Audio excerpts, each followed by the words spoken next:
2016 GMC, or even a Chevy 1500. Gonna do spark plugs.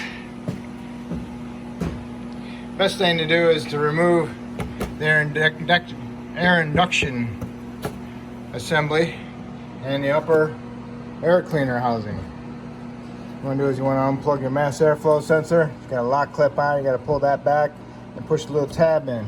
Then you can unplug it. Pull it back, push the little tab in. You unplug it. You got 4 screws holding the top of the air cleaner housing on. Those are 8mm. Pull them out. Then you got a 8mm hose clamp going to the throttle body. Loosen that one up. So you can wiggle it a little bit. Then you got these breather tubes that go right here. And this one you gotta push it down and then you can pull it off. And on this side you gotta push it up because it's the same clamp, just backwards. Push it up and you can pull it off. Okay. Now you can lift this up, pull the whole thing up, then you can pull it all out that way from underneath your coolant lines. Okay? Now you got that out of the way, now you can get your air filter out. Got a new one. You can clean your air filter or you can replace it. Make sure you clean out this lower part of the air cleaner, get all the loose debris out of there. And now if you want to clean your throttle body, you can clean your throttle body now. You can use spray throttle body cleaner on a rag and open it up a little bit and just wipe off the excess carbon inside there. All right, so now we're gonna do spark plugs and the wires. So we need to remove these covers. So to do that, you gotta do the same thing to this and push that in and then pull it up, okay? I don't know if I can do it or not. My fingers aren't as strong as they used to be. I have to get a pair of needle nose to get in there and squeeze it. All right, and then you wanna remove your oil cap, get that aside. And then these things, you also want to pull your dipstick out because you don't want to break it. All right. So I'm going to remove this and I'm going to clip it. Okay. It just goes back there, clips on too. And then when we go back together, you'll notice that it's a little bit harder going back together over here. And I believe there's I don't know if it's this side or the other side, but you can trim it a little bit. Yeah, here it is. Really tight around the back over here on the firewall. So they put the body on after they have the engine in there, just so you know. What I've done in another one is I got a hacksaw and I just cut it all the way across right here. So it goes right on there, you'll never see it. Makes it going back together more easier, less pain in the butt. Same thing for the other side. Let's go to the other side. I think what I've done before on the other ones is I've undid the heater hoses, undid the bracket, took out the little 10mm bolt, I believe, lifted up, pulled this breather tube out of there, and pulled that cover off of there. And it does the same thing back there. I got a flat blade screwdriver. I pushed the tab in. I pulled this off. They do say right and left on them. So then I lifted this up. Now I can get to that 10mm bolt there. I can take that out and take those heater hoses and flip them up over here on the side. And then I can pull my cover out. And it's doing the same thing, covering up. It's hitting that firewall. All right, what you want to do is get yourself a fender cover. I use a rug with the rubber backing. If you just use a regular old fender cover, cloth ones, if you drop something on it, it will dent it. This at least has the rubber backing, and it also helps keep it staying on there. You know, it looks pretty. Okay, and then I'm going to remove my coil wires so I can get to my spark plugs, because I'm going to replace my coil wires and my spark plugs. So it's got 90,000 on it, so you might as well just do them both. So what you want to do is you grab a hold of it at the coil and you want to twist it, okay? And then you can grab hold of it down at the bottom at the spark plug, and you want to grab the top of it and twist it also. What you're doing is you're breaking it loose, and then once you break it loose, you can wiggle on it and pull it out. And there you have it. Okay, so now you need to do all three that way on this side. Okay, on the back one, number 8, you want to take this wire harness, twist it and pull it off the little stud back in there. The heck yeah. Where's it at? Where's it at? Okay. Alright, this stud right here, and that goes right down there. Pull that off, get that wire out of the way. And you twist that spark plug boot. It's on that back one. Once you get it twisting, then you can barely reach back in there and pull it out. And if you need help, then you get some needle nose pliers in there and grab hold of it and pry it out, okay? Because I'm replacing the plug wires also, but it's also nice not to damage them. And yes, and we might have a problem with the exhaust manifold. Wonder if the bolts broke off in the back. Never ends sometimes. All right, now that you get all the boots, the plug wires off, now what you want to do is blow out around each spark plug. So when you remove a spark plug, no dirt falls back into the cylinder. It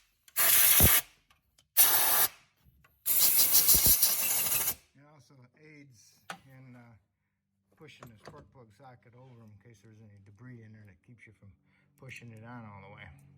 Then you want to find your socket and then stick it in there, feel around for it, push it on all the way, and then get the right length extension that feels comfortable. If you're using an air ratchet or regular ratchet, get the right one that feels comfortable that you can use properly.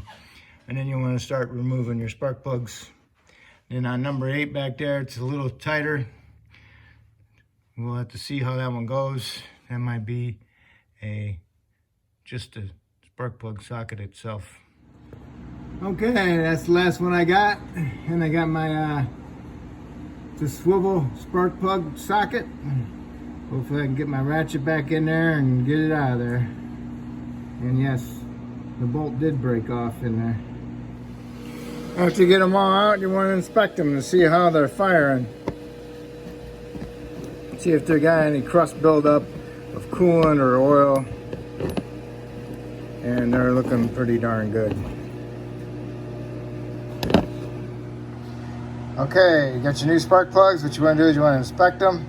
Make sure they're not bent, smashed, or the electrodes cracked or anything like that. And then go over here and rub your fingers across on it and then inspect. And what you're looking for is cracks. Because just because they're new, that doesn't mean they can't be damaged. And if you put a damaged spark plug in there, you're going to be kicking yourself trying to find it. Plus, when you do find it, you'll be like, boy, why didn't I check them? So when you're doing this, the hairline crack will show up because of the dirt on your fingers, okay? I'm going to start with number 8. Put a little lube on my threads. This is my spark plug socket, the swivel. So I'm going to get my hand back in there and get it started. And then I'll put my ratchet back in there and tighten it up. I want to tighten them to 18 foot-pounds. And then you can put your other 3 in. Those are a little bit more easier. If you're having a hard time getting number 8 started, what you need to do is practice on the other 3 cylinders. Get an idea of the angle. Up, it goes up a little bit and towards the center of the motor. And it goes forward. So what you might want to do is get another socket and extension, stick it on there, and look at the angle of it as you're trying to start that back cylinder. Because when you get back there, it goes, you gotta go in and up like that. It's not like this, okay? It's up like that. Alright, so when you get all those done, then you can do your plug wires, okay? Okay, you got your new plug wires. It comes with a little bit of dielectric grease. What you do is you get a little screwdriver, rub it on there like that. And then you want to stick it inside of your boot, spark plug boot. Rub it around in there. Do not put it on the coil one because it will cause it to slide off and cause a misfire. So just put them straight on and then put these with the dielectric grease on them. It helps prevent carbon tracking in the future and also removal. Okay, make sure you put your metal boot protectors on your new plug wires, and then put your plug wires on the coils, pointing towards the back a little bit downward, okay?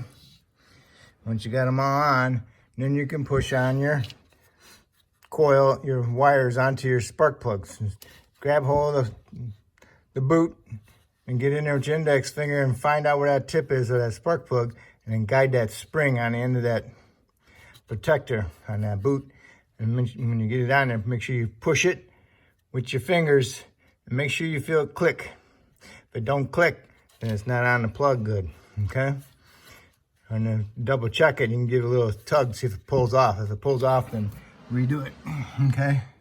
So that's how they look, all in a row like that. And now you can put on your cover on this side. All right, here's my cover. All right, but I trimmed it. So if you trim too much, you're gonna remove that little fastener. So, but I just went from there to there, okay? And that should be good. Okay, put your heater hose bracket and bolt back in there to 10. Put some lube in your little holes there. And take it, slide it back in there underneath your heater hoses, okay? Get it lined up, push them into them little nipples, make sure they're on there, and it's good. You don't really see nothing back there, do you? Nope. Then you want to make sure that you put your wire harness back in this little thing there, okay? All right. That's it. That'll be this side. And don't forget about this one. All right. Engine, right side. Okay, clips in. Good. All right. Now you're ready to do the other side. Do the other side exactly the same way. Except the spark plugs are angled a different direction. All right. There it is. Never tell. All right. Now you need your other hose for there and your oil cap, and then you're ready for your air cleaner assembly, and don't forget your dipstick. Okay, driver's side. Remove them off the coils, twist and pull, and then do them off the spark plugs. Twist and pull, you gotta twist them first, and then you pull them and wiggle. On number 7, the back one, I went underneath the steering shaft and got it out. And on number 5, right there by the, right here, it was a little tougher. I had to get it through the top and pry on with my hand, and I got it. It was tough to turn though. All right, so now we can remove our spark plugs. The spark plugs are angled towards us. Don't forget to inspect your old. You know, if you find one's got crusties or something on it, make sure you can write it down so you know in the future if you have problems with it. And inspect your new ones and put some little bit of lube on the threads a little bit. And then install them and torque them to 18 foot-pounds. Make sure before you remove your spark plugs to blow out around them to remove the dirt. Okay? Okay, get all your coils on. Make sure you put them on the coil first, and then you can put them on the spark plug, okay? Get the right angle of the wires, and then you're good for the cover. All right, here's your cover. Put some lube on your little grommets. I trimmed mine just like that. Went around that piece like that. You can do it if you want. You don't have to, but it's just easier and in the future. Okay, got the air filter housing assembly back on. Make sure there's nothing left inside here underneath your filter, like a tool. So you can check that, put your new filter in there, put your 4 screws in, snug them up, plug your mass airflow in. Push this up tight against the throttle body, tighten your clamp, put your 2 breather tubes back on, and then start it up, see how it runs. If it runs good, then you're all set. If it don't run good, then crack the plug on installation or something. But anyway, if I helped you out doing this video, that's great. If you could help me out by subscribing, I'd appreciate it. Thank you.